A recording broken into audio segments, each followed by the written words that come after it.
유다의 왕 요시아가 죽고 백성들이 그의 아들 요야스를 데려다가 기름을 붓고 왕으로 삼았다. 우리 23장 30절에 그렇게 기록되어 있습니다.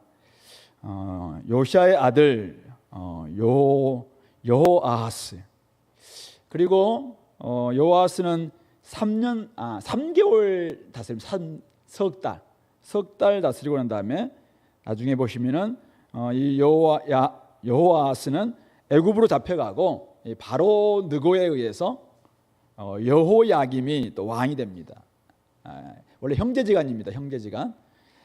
그런데 이제 그렇게 여호아하스와 여호야김이 왕이 되면서 유다는 급격하게 멸망의 길로 치닫게 되죠. 물론 여호아하스 그리고 여호야김, 이들의 단지 이들의 죄 때문은 아니겠죠. 그러나 결국 유다에 지금 짙게 쌓여 있었던 그 죄 때문에 이 유다가 멸망의 길로 갈 수밖에 없었는데, 이런 모습 보면서 오늘 우리가 우리 시대를 한번 돌아봤으면 좋겠고, 또 우리 공동체나 또 자신도 한번 살펴봤으면 좋겠습니다. 여호아하스 한번 31절 보시면은 왕이 될 때 나이가 23세였습니다. 36절 보시면은 여호야김이 왕이 될 때 나이가 25세. 그러니까 여호야김이 형이다라는 걸 알 수 있겠죠. 형입니다. 원래 여호야김이 형이었는데 아마도 여호아하스가 자기 아버지 요시아와 같은 좀 노선을 걷지 않았나 이런 생각이 듭니다. 그래서 아마 그 백성의 그 땅의 백성들이 이 여호아하스를 왕으로, 동생이었지만 왕으로 세웠던 것 같습니다. 역대상 3장 15절을 보면은 요시아에게 아들 넷이 있었는데, 바로 이 여호아하스는 그때 당시 이름은 살룸입니다. 살룸인데 이 사람 넷째 아들입니다. 넷째 아들. 그리고 여호야김이 둘째 아들이에요. 그리고 나중에 이제 마지막 왕인 시드기야가 셋째 아들. 그리고 첫째 아들은 여호난인가 있는데요. 어쨌든 그가 왕이 되었습니다. 그의 어머니 이름은 하무달, 림나 예레미야의 딸입니다. 예레미야 선지자는 아니고 어떤 림나의 출신인 예레미야의 딸이다, 그렇게 이야기를 하고 있습니다.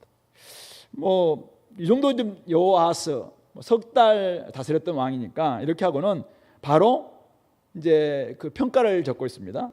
32절, 여호아하스가 그의 조상들의 모든 행위대로 여호와 보시기에 악을 행하였더니. 3개월 통치했는데 3개월 만에 얼마나 그가 드러난 게 있었겠습니까? 나름대로 자기의 정치력이라든지 아니면은 노선이라든지 철학이라든지 이런 걸 펼칠 수 있었을까요? 근데 3개월 통치했는데 평가가 뭐냐면은 조상들의 모든 행위대로 여호와 보시기에 악을 행하였다, 이렇게 기록하고 있습니다. 그래서 그랬는데 이제 바로 요시아 왕을 죽였던 그 바로 누고죠. 파라오 느고라는 사람이 그를 하맛 땅, 하맛은 저 위에 시리아 위쪽에 있는데 하맛 땅 림나라는 곳에 이 여호아하스를 가둡니다. 그리고 예루살렘에서 왕이 되지 못하게 합니다. 그러니까 아마도 이 여호아하스는 요시아와 같은 노선, 친바벨론 정책을 쓰지 않았나 이런 생각해 봅니다. 그러니까 당시에 이 팔레스타인을 지배하고 있었던 나라는 남쪽에 있었던 애굽이었거든요. 그러니까 애굽을 좀 반하는 정책을 하니까 결국 3개월 만에 그를 이제 가두게 된 것이죠. 그리고는 그 나라로 은 100달란트, 또 금 1달란트를 벌금으로 내게 합니다. 그리고는 34절, 요시아의 아들 엘리야김, 아까 우리 둘째 아들이라고 이야기했어요. 엘리야김 뜻은 나의 하나님이 세우시다, 이런 뜻입니다. 그런데 그 엘리야김의 이름을 여호야김, 야가 세우시다. 야를 아마 야훼라고 이렇게 어떤 이름은 비슷한데 뜻은 비슷한데 어쨌든 좀 조롱하는 의미인지 아니면은 우리가 야훼가 여호와가 시켜서 네 왕을 세운다, 이런 뜻인지는 모르겠는데 이름을 여호야김으로 바꿉니다. 그리고는 그를 이제 왕으로 세우죠. 그러니까 결국 엘리야김은, 이 여호야김은 친애굽주의자다라는 것을 우리가 알 수 있겠죠. 그래서 그를 세워놓고 이 여호아스는 애굽으로 잡아갑니다. 그리고 거기서 죽었다라고 이야기하고 있습니다. 이게 여호아스 3개월 통치했던 이 여호아스의 평가 그리고 그의 행적, 이렇게 기록되어 있습니다. 그리고 이어지는 왕이 이제 여호야김인데, 오늘 35절 보면은 여호야김은 은과 금을, 아까 우리 벌금을 내야 했잖아요. 은 100달란트, 또 금 1달란트. 이건 사실은 적은 돈은 아닌데, 이런 이제 벌금을 내라고 하니까 35절 보니까 이 은과 금을 바로에게 이 여호야김 줍니다. 근데 어디서 이제 그것을 징수해 주냐면은, 그가 바로 누의 명령대로 그에게 돈을 주기 위하여서 나라에 부과를 하는데, 그 나라에 부과한 그곳이 바로 백성들 각 사람의 힘대로, 이 백성들이라고 이야기하고 있는 이 백성들이 우리 30절, 아까 우리 봤던 30절을 보면은 그 땅에 그 백성들이 요시아의 아들 여호아스를 데려다가 그 기름을 붓고 그의 아버지를 대신하여 왕으로 삼았다, 이렇게 하고 있잖아요. 바로 그 백성들입니다. 그러니까 여호아스를 너희들이 왕을 세웠잖아. 너희들이 이제는 은 100달란트와 금 1달란트를 벌금을 내야 된다. 그 사람들에게 이제 징수했다라고 그렇게 이야기하고 있습니다. 그래서 그들의 힘대로 정하고 은금을 다 징수했다, 그렇게 이야기하고 있습니다. 그는 25살에 왕이 돼서 예루살렘을 11년간 통치합니다.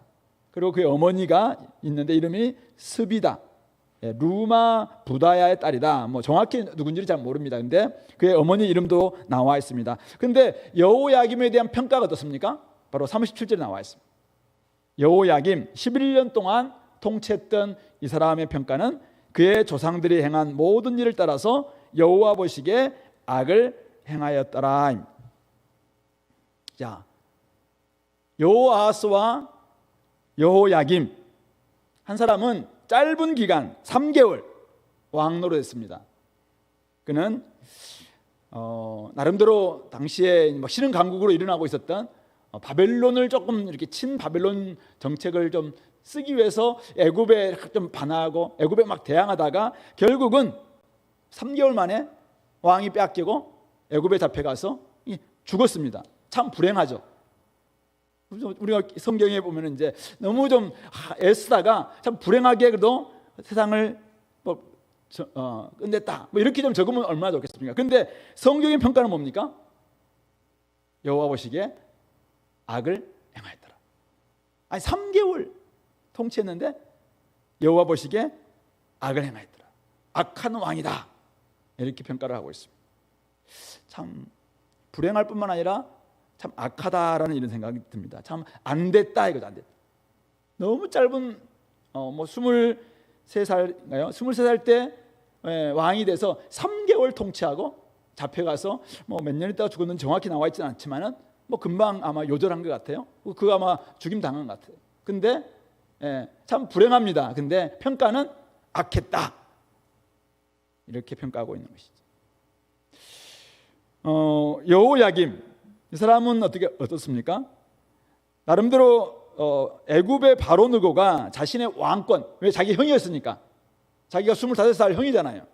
근데 나에게 그래도 왕을 딱 세워주니까 얼마나 고마웠겠습니까? 원래 자기 순서인데, 원래 자기가 왕이 돼야 되는데 동생, 그래도 막내인 살룸 여호아스가 왕이 됐으니까 사실은 좀 속에서 막 이렇게 올라왔겠죠. 그런데 이 바로 느고가 애굽이 자기한테 왕권을 딱 이렇게 세워줬을 때 이 사람한테 내가 좀 잘해야 되겠다, 이런 마음이 들었겠죠. 그래서 그의 명령대로 조공을 바치기 위해서 백성에게, 그것도 이제 친 여호아스를 왕으로 세웠던 그 백성들에게 과중한 세금을 징수하고 있는 것이죠. 애굽의 심기를 불편하지 않기 위해서 그는 굉장히 애쓰고 있는 것이죠. 애굽의 심기만 불편하지 않게 할 수 있다면은 자신의 왕권, 자신의 나라, 자신의 삶 평안할 수 있다, 이게 아마 그가 생각했던 생각이 아닐까요?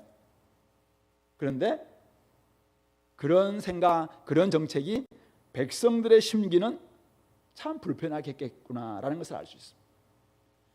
또 여호와 보시기에는 그것이 전혀 옳지도 않고 기쁘지도 않고, 그래서 여호와 보시기에 악을 행했다 이렇게 하고 3개월 통치했던 여호아스, 그리고 11년간 통치했던 여호야김, 이들의 공통점은 뭔가요?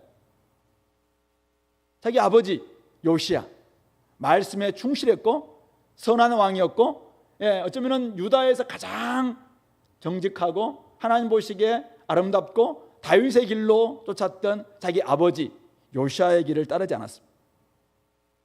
반면 말씀을 배반했던 조상들의 모든 행위를 따랐다라고 이야기하고 있는 것입니다. 그 결과가 말씀을 따르지 않고 말씀에 충실했던 아버지의 삶을, 아버지의 길을 따르지 않고 말씀과는 상관없이 말씀을 배반했던 조상들의 길을 따라가니까 말씀을 배반한 것이죠. 그러니까 그의 삶은 악한 행위로 점철될 수밖에 없었고, 그것은 짧든 길든 굵든 가늘든 말씀과 상관없는 삶이다 보니까, 말씀을 따르지 않으니까 결국 평가는 똑같아요. 악한 행위를 따라서 하나님 보시기에 악했다. 보면서 이런 생각이 들었습니다.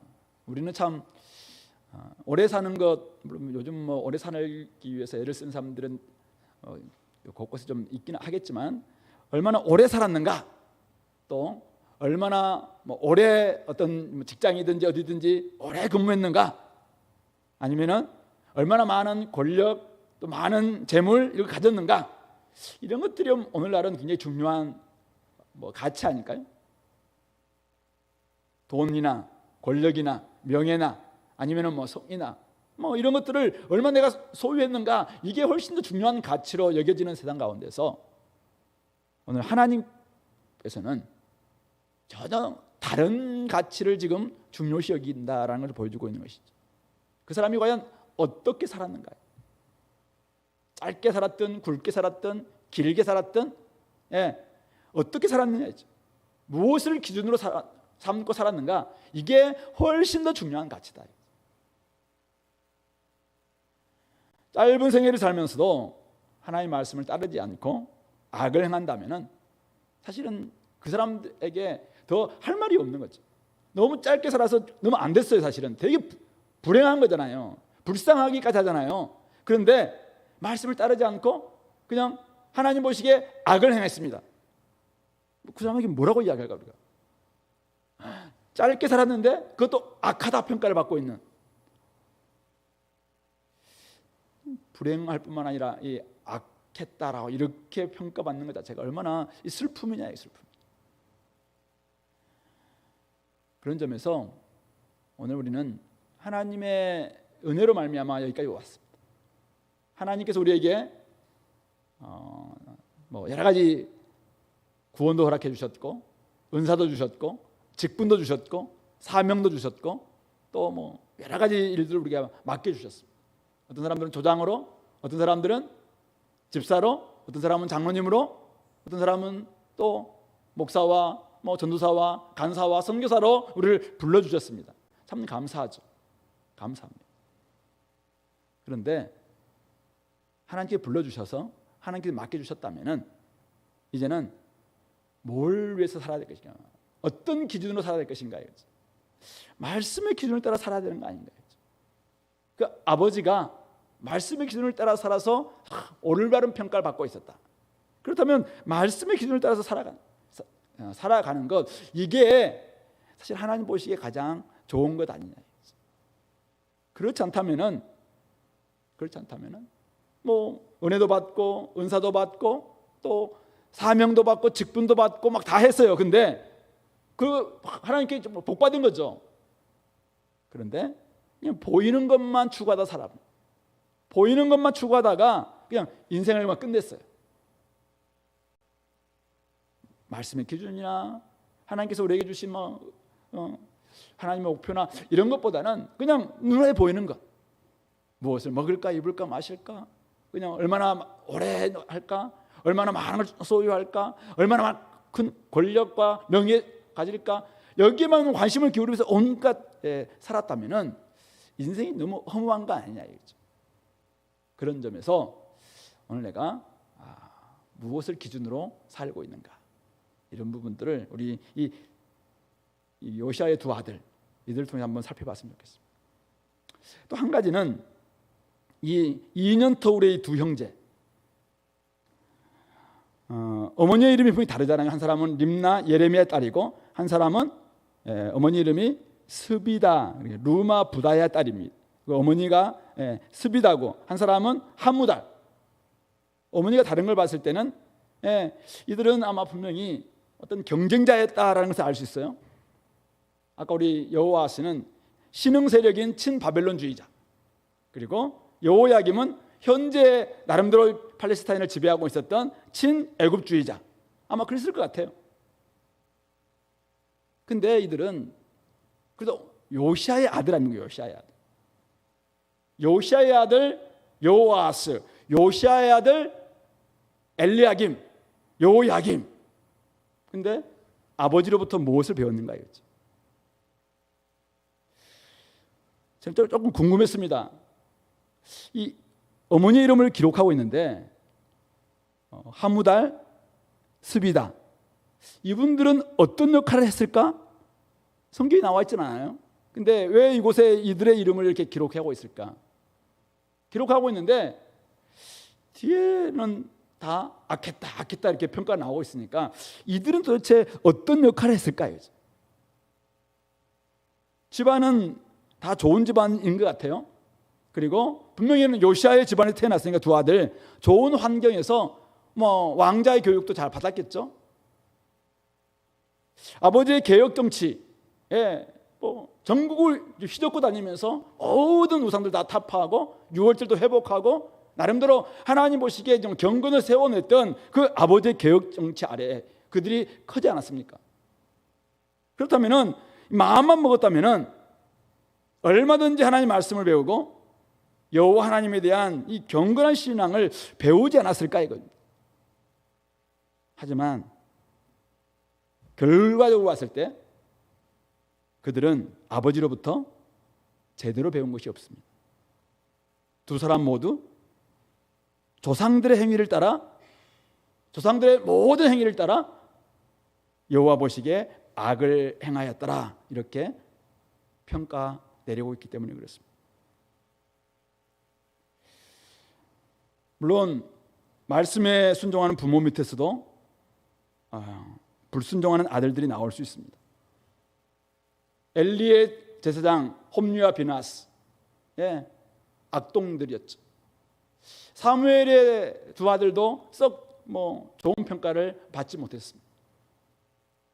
좋은 아버지 밑에서 좋은 자녀들 사실은 반드시 나온다. 신앙은 유전되지 않는다. 우리가 잘 알고 있습니다. 신앙 좋은 선배들, 하나님 나라를 위해서 헌신하는 공동체, 그런 분위기 가운데서도 신앙과 전혀 상관없는 사람들이 나올 수 있다라는 것을 우리가 생각해 보는 것입니다. 다만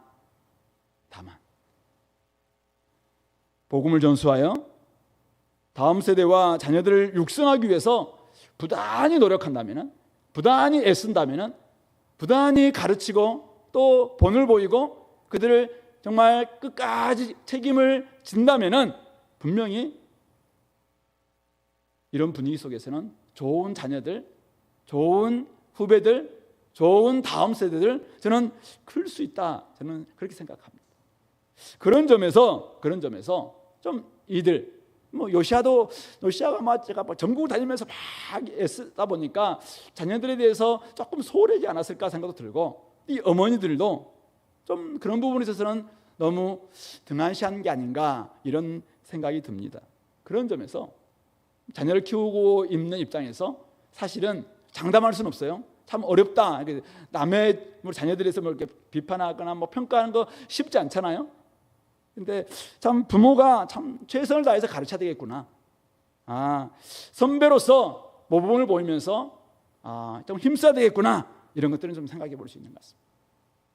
그러면서 저는 우리 공동체를 좀 생각하면서 교육은 좀 백년대계로 좀 생각하고 좀 길게 봤으면 좋겠습니다.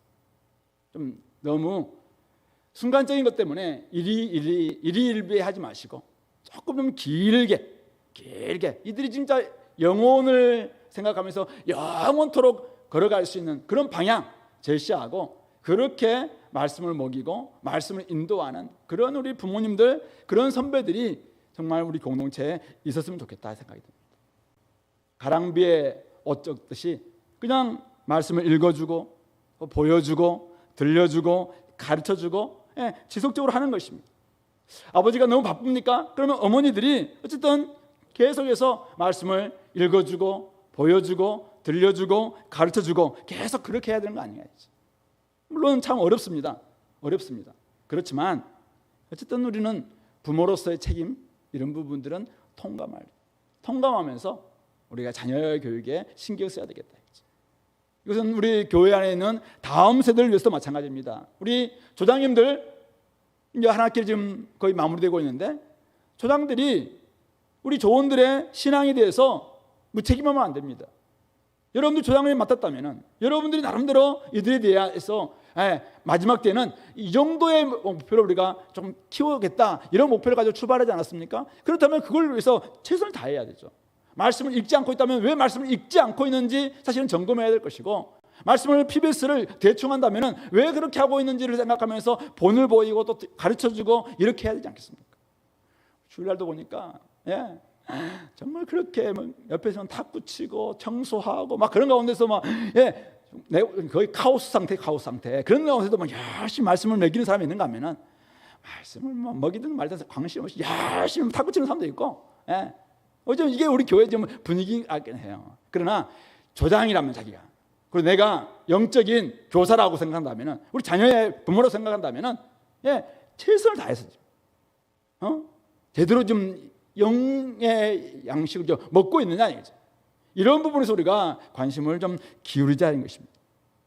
성경 말씀이 교훈과 책망과 바르게 함과 의로 교육할 수 있도록 말씀을 끊임없이 좀 노출시키는, 잘못된 길로 갈 때는 어떻게 됩니까? 부모들은 매를 들어야 되죠. 사실은 매를 들어야 되는데, 중요한 것은 또 자녀를 노엽게 해서는 안 되겠죠.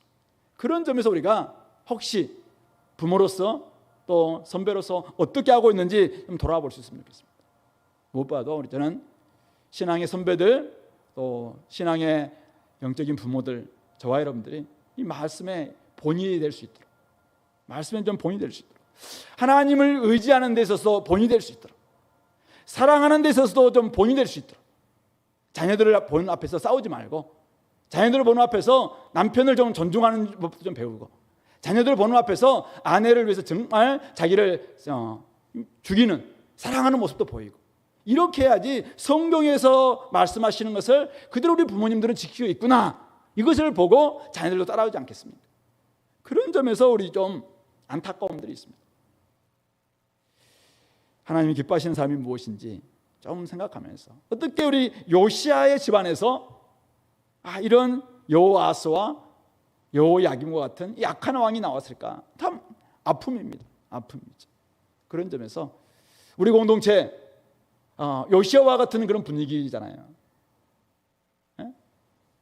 요시아가 그렇게 말씀 앞에 살고 경건하게 살고 개혁적으로 살고 늘 말씀 앞에 깨어 있으려고 애쓰는 그런 분위기잖아요. 하나님을 알고 알려주는 그런 분위기잖아요. 이런 공동체잖아요. 하나님 나라를 정말 사모하는 공동체잖아요. 근데 여기에서 나오는 우리의 자녀들이, 여기서 나오는 다음 세대들이 여호아스와 같고 여호야김과 같다면은 이것은 우리의 슬픔 아니냐 했죠. 그런 점에서 우리 영적인 부모들, 영적인 우리 선배들 책임감을 가지고 좀 더 애를 쓰고, 정말 진심은 저는 통한다고 생각합니다. 진짜 진심을 가지고 사모하고 사랑하고 또 보여주고 또 들려주고 또 정말 함께 울면서 기도하고 부둥켜 안고 사실은 사랑을 표현해주고, 이런 모습을 통해서 하나님과의 코드가 맞고 하나님의 말씀과 코드가 맞는 우리 공동체, 또 우리 자녀들이 될 수 있도록 그렇게 쓰는 우리 모든 가정들 또 공동체 되기를 간절히 소망합니다. 두 번째는 이제 24절을 보시면은 24장 보시면은 여호야김 시대에 바벨론의 왕 느부갓네살이 올라옵니다. 그래서 여호야김이 3년간 섬기다가 이 느부갓네살이 그때 조금 약해졌다고 하거든요. 약해졌어요. 그래서 이 바벨론이 조금 약해서 물러갑니다. 물러가니까 다시 그를 이제 배반합니다. 근데 나중에 7절 보세요. 7절 보면은 애굽 왕이 다시는 그 나라에서 나오지 못하도록 못하게 됐는데, 그건 왜냐하면 바빌론 왕이 다시 올라왔어요. 느부갓네살 왕이 다시 힘을 쫙 모아서 애굽 강에서부터 유브라데 강까지 애굽 왕에게 속한 땅을 다 점령했습니다. 이렇게 되니까 어떻게 됩니까? 당연히 이 유다 땅은 바빌론의 지배, 거의 지배에 들어갈 수밖에 없었다라는 것입니다. 그러니까 바벨론은 이렇게 애굽 왕을 아예 꼼짝달싹하지 못할 정도로 최강 군대가 될 수밖에 없었다라는 것입니다. 결국 이 여호야김 때 이 여호야김이 시대가 어떻게 흘러가는지 모르고 지금 국제 정세가 어떻게 되는지 모르고 애굽 왕에게 자기를 세운 애굽 왕에게 그러다 또 빌붙기 위해서 3년 바벨론 섬기다가 바로 배반한 이것 때문에 여호야김 때 굉장히 어려움이 생겼구나. 우리는 그렇게 생각할 수 있겠잖아요. 그러니까 이 사람이 정말 외교력이 부족했구나. 국제 정세가 어떻게 흘러가고 있는지 그걸 잘 못 봤구나. 정치력이 부족했구나. 그래서 유다 이 여호야김 때 이런 어려움이 있었구나. 어쩌면 많은 역사가들은 또 정치가들은 그렇게 평가할 수 있을 겁니다. 그런데 왜 이렇게 됐는가? 왜 이렇게 됐는가? 성경의 평가는 무엇입니까? 오늘 2절 이렇게 이야기합니다. 왜 그가 당시에 이렇게 어려움을 당했는가? 2절에 보니까 여호와께서 그의 종 선지자들을 통하여 하신 말씀과 같이 갈대아의 부대와 아람의 부대와 모압의 부대와 암몬 자손의 부대를 여호야김에게로 보내 유다를 쳐 멸하려 하신. 그러니까 바벨론이 물러가자마자 사실은 바벨론은 자기 나라로 가서 이제 힘을 좀 이렇게 비추하고 있었어요. 근데 당시에 바벨론의 속국이었던 어디입니까? 밑에 보니까 아람, 모압, 암몬 이런 나라들을 끊임없이 바벨론이 막 유다를 치게 만들었다는 것입니다. 근데 그것은 바벨론이 그렇게 힘이 강해서 이들을 사실은 보낸 것이 아니라 여호와의 말씀과 같이 여호와께서 결국 이렇게 해서 유다를 쳐서 멸망시키려고 하셨다라는 것을 말씀하고 있는 것이죠. 뿐만 아니죠. 3절 보시면은 이 일이 유다에 임하게 된 것은 곧 여호와의 말씀대로 그들을 자기 앞에서 물리치고자 하셨다. 이렇게 왜 하나님께서 갈대아 나라, 아람 나라, 모압 나라 또 이 암몬의 군대들을 파견해서 보내서 이 유다를 끊임없이 괴롭혀서 유다를 멸망시키려고 하고 있는가? 그것은 여호와의 말씀대로 그들을 자기 앞에서 물리치고자 하심이었다라고 이야기하고 있습니다. 여호와의 말씀, 여호와께서 선지자를 통해서 하셨던 말씀이 도대체 뭐길래 이렇게 하나님께서는 이들을 이 여호야김 시대에 이 유다를 그렇게 괴롭혔는가? 한 구절 찾아보겠습니다. 예레미야 22장. 자, 예레미야 22장 우리 13절부터 19절 말씀인데요. 자, 구약성경 1085페이지입니다. 예레미야는 여호야김 시대 때 당시에 활동했던 선지자였는데요. 자, 우리 10절부터 12절은 살루망 아까 여호아하스가 어떻게 죽을 것인가에 대한 예언했던 말씀이고요. 자, 13절부터 23절까지가 우리 여호야김에 대한 이야기인데 19절까지만 제가 한번 읽어보겠습니다. 불의로 그 집을 세우며 부정하게 그 다락방을 지으며 자기의 이웃을 고용하고 그의 품삯을 주지 아니하는 자에게 화했을진저 그가 이르기를 내가 나를 위하여 큰 집과 넓은 다락방을 지으리라 하고 자기를 위하여 창문을 만들고 그것에 백향목으로 입히고 붉은 빛으로 칠하는도다. 네가 백향목을 많이 사용하여 왕이 될 수 있겠느냐? 네 아버지가 요시야이죠. 네 아버지가 먹거나 마시지 아니하였으며 정의와 공의를 행하지 아니하였느냐? 그때 그가 형통하였었느니라. 그는 가난한 자와 궁핍한 자를 변호하고 형통하였나니 이것이 나를 알미 아니냐 여호와의 말씀이니라. 그러나 내 두 눈과 마음은 탐욕과 무지한 피를 흘림과 압박과 포악을 행하려 할 뿐이니라. 그러므로 여호와께서 유다의 왕 요시아의 아들 여호야김에게 대하여 이와 같이 말씀하시니라. 무리가 그를 위하여 슬프다 내 형제여, 슬프다 내 자매여 하며 통곡하지 아니할 것이며, 그를 위하여 슬프다 주여, 슬프다 그 영광이 하며 통곡하지도 아니할 것이라. 그가 끌려 예루살렘 문 밖에 던져지고 나귀같이 매장함을 당하리라. 여호야김은 자기 아버지 요시아가 하나님 앞에서 철저하게 정직하게 살고 정의와 공의를 행하고 가난한 사람들과 곤고한 사람들을 그렇게 변호하고 형통하면서 여호와를 알기 때문에 여호와의 말씀 앞에 늘 순종하면서 정말 그렇게 했다는 것입니다. 나름대로 탐욕을 부르지 않고 자기 나라 욕심 부리지 않고 자기의 왕국을 막 찬란하게 만들지도 않았음에도 불구하고 요시아 왕은 형통했다는 것입니다. 하나님이 형통하게 만들어 주셨다는 것이죠. 그런데 이 여호야김은 오늘 17절 나와 있는 것처럼 두 눈과 마음은 탐욕과 무지한 피를 흘림과 압박과 포악을 행하려 할 뿐이라고. 마음에는 온갖 탐욕을 가득한 채 하나님이 주시는 말씀에 대해서 전혀 반응하지 않고 온갖 악을 행하니까 사람들이 이 여호야김이 끌려가는데도 불구하고 슬프다고 사람이 잘됐다 이거죠. 그가 얼마나 악을 행했으면은 우리가 이렇게 된 것에 대해서 슬프다 이렇게 말하지 않고 있다는 것입니다. 결국 이 예레미야의 이런 예언이 그대로 임하게 돼서 여호와의 말씀하신 대로 그들을 자기 앞에서 물리치고자 하십니다. 그렇게 말씀하고 있는 것이죠. 뿐만 아닙니다. 오늘 4절에 나와 있는 것처럼 3절 후반절, 이는 므낫세 지은 모든 죄 때문이며 또 그가 무지한 자의 피를 흘려 그의 피가 예루살렘에 가득하게 하였습니다. 여호와께서 사하시기를 즐겨하지 아니하시니라.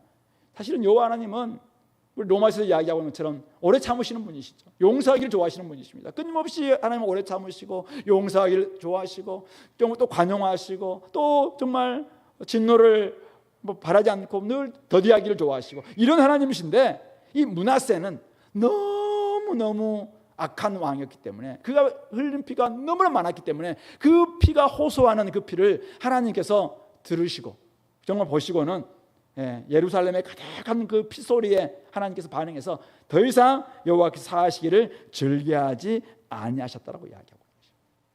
결국 왜 여호야김 시대 때 바벨론 왕 느부갓네살이 와서 이 유다를 이렇게 무찌르게 되었는가? 바로 그것은 하나님의 말씀 앞에 하나님 말씀 그대로 이루어진 것이다라고 이야기하고 있는 것입니다. 하나님 말씀은 선지자를 통해서 이렇게 될 것이라고 이야기했습니다. 하나님 말씀은 선지자를 통해서 너희들이 지금 악하게 행한다면, 탐욕을 부리고 온갖 가난한 사람들과 공고한 사람들 돌아보지 않고 여전히 불의를 행하고 한다면 하나님께서 이렇게 심판하실 것이다 라고 이야기했습니다. 그럼에도 불구하고 그들은 우상을 섬길 뿐만 아니라 온갖 불의와 악독을 행하는 그 삶의 결과가 결국은 이러한 모습이라고 이야기하고 있는 것입니다. 이들은 하나님의 말씀을 알지 못하니까, 하나님의 말씀을 알지 못하니까 시대가 어떻게 흘러가고 있고 시대 상황이 어떻게 가고 있는 것에 대해서도 사실은 실패할 수밖에 없다는 것입니다. 하나님의 말씀과 뜻을 알지 못하면 결국 에너지를 헛된 일에 낭비할 수밖에 없습니다. 하나님의 말씀을 깨닫지 못하고 하나님의 뜻을 모르기 때문에 이들은 어떻게 합니까? 그냥 자신이 살 궁리부터 합니다. 내가 살 궁리부터 합니다. 자기를 죽이고 회개하면서 정말 하나님 앞에서 잘못했다고 손들어야 되는데도 불구하고 어떻게 하면 내가 한번 살아볼까? 그냥 누구의 줄대는 거죠. 어떻게 하면 내가 한번 살아볼까? 내 욕심을 막 채우는 것입니다. 이게 사는 길 아니에요. 이게 죽는 길입니다. 이게 망하는 길이에요. 그런데도 불구하고 하나님 말씀을 모르니까, 하나님 말씀을 제대로 듣지 않으니까 시대에 흘러가는 거 보면서 거기에 그냥 마음을 다 빼앗기는 것입니다. 자기의 욕심이 막 생기니까 거기에 자기의 모든 것을 다 투자하는 것입니다. 말씀은 전혀 들었음에도 불구하고 아예 그냥 귀를 닫는 것입니다. 여호야김 시대가 바로 그랬다는 것이죠. 국력이 약해졌습니다. 외세가 침입했습니다. 인재가 나중에 잡혀갔습니다. 백성들의 삶은 곤궁에 빠졌습니다. 권력 내부에서는 당쟁으로 정말 골몰했습니다. 사회는 정의와 공의가 흘러가지 않았습니다. 외교력의 부재, 정치력의 부재가 원인인 것처럼 그들이 줄도 잘 못 쓰고 국제정서도 잘 읽지도 못하고 이렇게 되었습니다. 그런데 왜 그렇게 됐는가? 성경의 평가는 무엇입니까? 여호야김의 정치력 부재, 여호야김의 외교력 부재가 아니라 뭐가 부재가라고? 말씀을 읽는 눈이 없었다는 것입니다. 말씀을 듣고 깨닫는 눈이 없었다는 것입니다. 결국 신앙의 부재, 순종의 부재가 이런 모습을 야기했다라고 이야기하고 있는 것입니다. 하나님이 더 이상 그들의 죄 때문에 용서하기를 즐겨하지 아니하시기 때문에 결국 그들은 망할 수밖에 없었다. 그런 점에서 하나님의 말씀을 우리는 제대로 알고 있는가? 하나님의 말씀을 제대로 안다면은 하나님 말씀대로 살아야 되는 것이죠. 안다는 것은 사는 것입니다.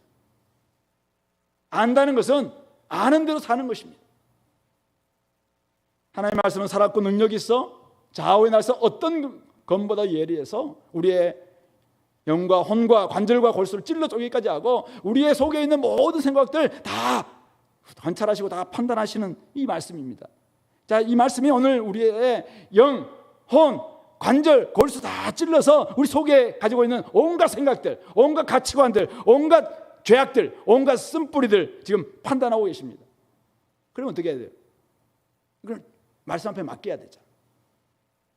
내 속에 지금 쓴뿌리가 가득 차 있습니다. 아직도 누구를 용서하지 못하고 있는 이 온갖 지금 덩어리가, 암덩어리가 있습니다. 말씀이 지금 이걸 도려내려고 합니다. 근데 이걸 감추고 있어요. 또 거기다 포장을 합니다. 또 가면을 씁니다. 말씀 앞에 노출하지 않고 또 거기다가 또 다른 두꺼운 갑옷을 입히고 있어요. 그러니까 말씀이 살아있고 능력 있다는 말씀을 믿는 건 맞냐? 이건 맞는 거 아니에요. 말씀 앞에서 반응해야 돼요. 그래야지 치료가 되지 않겠습니까? 자녀들의 교육 문제도 마찬가지입니다.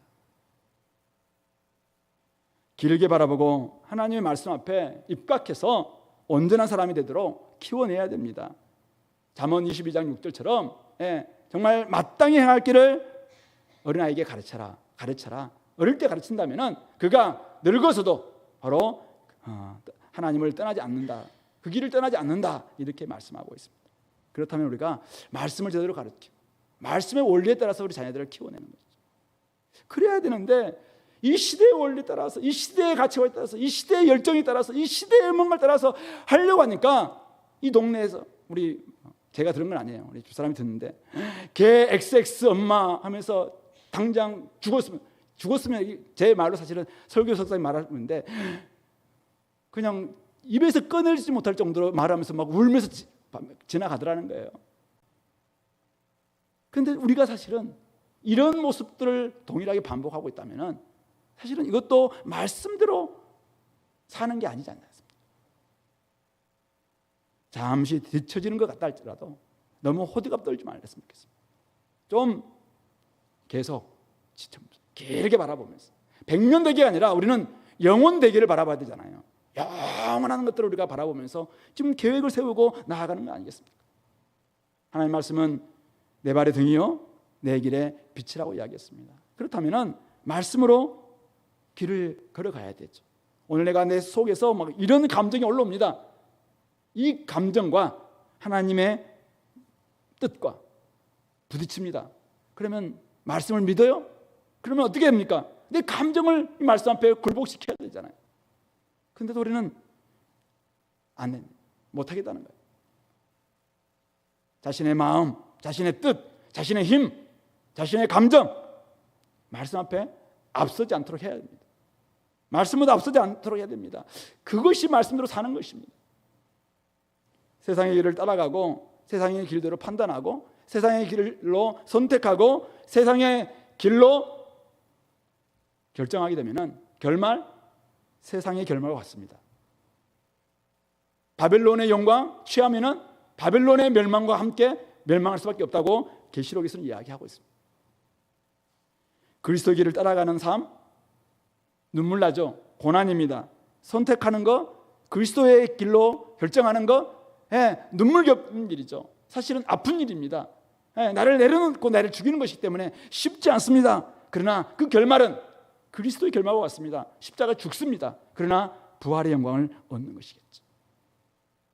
부활의 영광을 여러분들은 얻고 싶은 것입니까? 아니면 세상 영광을 취하고 싶은 겁니까? 목사님이 이제 오늘 뻔한 말씀을 하고 계시다. 뻔한 말씀이죠, 사실은. 근데 이 말씀대로, 뻔한 말씀대로 살고 있느냐 이거지. 하나님 말씀을 따라서 충성스럽게 좀 따라갔으면 좋겠습니다. 하나님 말씀보다 앞서지 않기를 좀 바랍니다. 우리 공동체가 좀 더 저는 말씀 앞에서 바로 서야 된다고 생각합니다. 많은 말씀을 연구해서 내가 막 자랑하기보다는 오늘 말씀을 통해서 진짜 여러분들이 깨달았다면 그 말씀을 가지고 싸워야 됩니다. 분투해야 됩니다. 울어야 됩니다. 말씀 앞에서 내가 죽든지 말씀이 죽든지. 내가 죽어야 되는데 자꾸 우리는 말씀을 죽이잖아요. 자신을 죽이지 않으니까 이게 어떻게 합니까? 결국 말씀대로 살지 않고 나중에는 말씀대로 심판받는 거죠. 바로 이들이 그랬습니다. 이들이 여호야김이 그랬어요. 결국은 믿음의 문제인 것 같습니다. 당장 눈앞의 실익을 위해서 바벨론, 로마 또 이 시대 세상 영광 취하게 되면은 영광 얻을 겁니다. 여러분들 다른 누구보다도 값진 영광 얻을 것입니다. 그러나 바벨론과 함께 멸망당할 수도 있다는 사실은 기억하시기 바랍니다. 우리는 잘 알고 있습니다. 하나님께서 역사의 주관자이시라고. 역사가 지금 어디로 흘러가고 있는지, 미국과 중국의 G2 이 패권이 어디로 흘러가고 있는지 나름대로 여러분들 다 판단을 하고 있을 겁니다. 근데 착각은 하지 마십시오. 그들도 그냥 하나님의 지금 장기판에 잠시 말에 불과합니다. 잠시 지나고 나면은 그들도 사라집니다. 그들도 결국은 끝납니다. 영원한 것은 하나님 나라밖에 없습니다. 앞으로 될 일, 우리는 언제 어떤 일이 벌어질까 잘 모릅니다. 저는 몇 살 때 하나님 앞에 갈지 모르겠습니다. 언제 우리 시간표 잘 모릅니다. 그러나 마지막 지점은 분명합니다. 마지막 지점은 분명합니다. 바로 하나님 나라가 완성되죠. 그러므로 성경은 이야기하죠. 끝까지 견디는 자가 구원을 얻는다라고 이야기합니다. 영원하신 하나님 나라, 하나님 나라만이 영원하기 때문에 하나님 나라를 소망하면서 끝까지 견디는 자가 구원을 얻는 것입니다. 하나님 말씀 결코 패하지 않습니다. 하나님 말씀 결코 패배하지 않습니다. 그런 점에서 우리는 말씀의 사람이 되어야 됩니다. 말씀을 붙잡아야 됩니다. 말씀을 믿고 말씀을 부드럽게 안고 손해 보십시오. 손해 보십시오. 손해 보더라도 말씀을 부여잡고 한 걸음 내딛기 바랍니다. 교회뿐만 아니라 여러분 직장에서도 세상 가운데서도 말씀 부여잡고 내 감정 좀 내려놓고 내 좀 억울한 이거 좀 내려놓고 말씀 앞에 반응해야죠. 그래야지 우리 자녀들이 삽니다. 그래야지 우리 가정이 살 겁니다. 그래야지 교회가 살 겁니다. 그래야지 이 나라와 민족이 살 겁니다. 그래야지 세상을 살릴 수가 있을 것입니다. 교회가 만약 말씀을 믿는다고 이야기하면서 말씀 그냥 귀등으로 듣고 여호야김처럼 이렇게 반응한다면 결국은 말씀에 의거해서 심판당할 수밖에 없다는 사실이죠. 그런 점에서 여러분들의 선택은 무엇이어야 되는지 스스로 한번 점검해 봤으면 좋겠습니다. 이 시간에 같이 한번 기도하겠습니다. 오늘은 좀 제가 기도 제목을 한 4가지 정도 기도했으면 좋겠는데요. 부모님들이 많이 계시니까 집안에도 우리 부모님들 계시죠? 이 방송을 듣고 있는 우리 부모님들 자녀들을 위해서 한번 기도하시기 바랍니다. 우리 자녀들이 여러분들의 말씀과 여러분들의 말씀의 본, 말씀의 순종, 말씀을 따라 헌신하는 이 모습을 통해서 삶이 바뀔 겁니다. 하나님 아버지, 부모된 저희들 자녀들 앞에서 말씀대로 살게 도와주십시오. 말씀을 그동안 등한시했던 죄를 용서해 주시고, 말씀을 읽고 말씀을 들려주고 말씀을 보여주고 말씀의 본을 보이는 우리 가정이 되게 달라고, 부모들이 되게 달라고, 그리고 그 결과 우리 자녀들이 말씀의 사람들 될 수 있도록 이 시간에 우리 부모들과 자녀들을 위해서 이 시간에 같이 한번 기도하겠습니다. 하나님 아버지, 우리 아버지 하나님, 자녀들을 위해서 기도합니다. 우리 부모님들을 위해서 기도합니다. 우리가 아버지 하나님으로 주님을 못할 때가 참 많았습니다. 그러나 하나님 아버지, 우리가 애들이 말씀을 아버지 얼마나 우리가 아야 될지 알지 못한 채 살아왔던 것을 용서해 주시기를 원합니다. 우리가 아버지 하나님 말씀의 사람들이 되게 도와주셔서 하나님 아버지들에게 보이게 도와주시옵소서.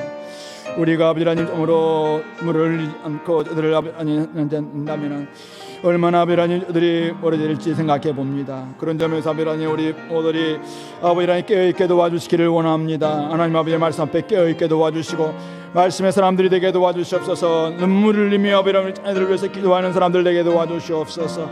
하나님 아버지, 우리 모두들이 아버지 하나님의 말씀에 끊지 않고 울게 도와주시기를 원합니다. 자녀들을 위해서 하나님은 더 많이 일어날 수 있는 애들 되게 하여 주시옵소서. 이 시대에 아버지 하나님으로 가치를 위해서 우리가 아버지 하나님 추구했던 모든 것들을 좀 내려놓고 그것보다도 중요한 아버지 하나님 말씀으로 아버지 하나님 이들을 키우며 오직 마땅히 행할 이들을 가르쳐 행할 수 있는 애들 되게 하여 주시기를 원합니다. 말씀이 저들의 아버지 하나님 등불이 되게 도와주시고, 말씀이 저들의 아버지 빛이 되게 도와주시고, 말씀이 저들의 아버지 하나님 삶에 온전히 아버지 하나님 되어서 부모가 없어도 아버지 하나님 저들이 오직 말씀 하나만 가지고 살아낼 수 있도록 인도하여 주시기를 원합니다. 우리 아버지 하나님 잘못으로 말미암아 상처 입은 우리 자녀들이 있다면 하나님 용서해 주시기를 원합니다. 하나님 아버지, 우리 자녀들이 더더욱 아버지 하나님 주님의 아버지 영으로 말씀으로 말미암아 아버지 하나님 힘들어하게 도와주시고 서로가 더더욱 아버지 하나님 힘을 낼 수 있는 우리 모든 아버지들이 될 수 있도록 아버지 인도하여 주시기를 소망하오니 주여 인도하여 주시기를 소망합니다. 우리가 함께 나아갈 수 있도록 주여 도와주시옵소서. 인도하여 주시옵소서.